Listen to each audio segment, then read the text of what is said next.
இது மாதிரி உங்களுடன் ஸ்டாலின், இது உங்களுடன் ஸ்டாலின். இது வரைக்கும் நம்மளோட ஸ்டாலின் இல்ல, இது வரைக்கும் நம்மளோட ஸ்டாலின் இல்ல. வீட்டு மக்களோட ஸ்டாலின் இருந்தார்.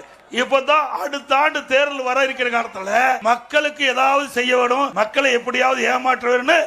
இப்பதான் மக்கள் நினைப்பே நம்முடைய முதலமைச்சர் ஸ்டாலினுக்கு வந்திருக்குது. இப்ப இதை எடுத்துக்கிட்டு வந்து இதுல என்னென்னலாம் போட்டிருக்காரு பாருங்க.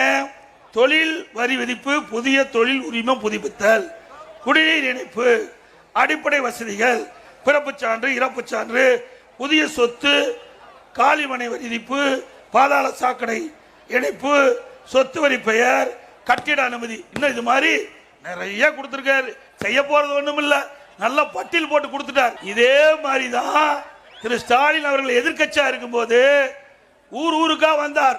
திரு ஸ்டாலினும் திரு உதயநிதி ஸ்டாலினும் இப்ப இருக்கிற அமைச்சர்கள், அப்போ முன்னாள் அமைச்சர் எம்எல்ஏ இருந்தாங்க, அவர்களெல்லாம் ஊரா வந்து ஒரு திட்ட கண்டா பெட்ஷீட்டை போட்டு அமர்ந்து அந்த ஊர் மக்கள்லாம் அழைச்சி உங்களுக்கு என்ன குறை இருக்குது அந்த குறையெல்லாம் ஒரு தாளில் எழுதி நான் கொண்டு வந்த பெட்டியில போட்டு அந்த பெட்டியை நான் பூட்டி சீலு வச்சு வீட்டுக்கு எடுத்துட்டு போய் நான் திமுக ஆட்சிக்கு வந்த பிறகு சீலை உடைச்சி பூட்டை திறந்து அந்த விண்ணப்பத்தை எடுத்து படிச்சு பார்த்து அதை தீர்த்து வைப்பேன்னு சொன்னாரு. அப்ப எதுக்கு இது? அப்ப எதுக்கு அது? இதெல்லாம் நிறைவேற்றிருந்தா நீ மக்களுக்கு எது கேட்கிற அப்படின்னா ஏமாற்று வேலை தானே, ஏமாத்துற வேலை தானே.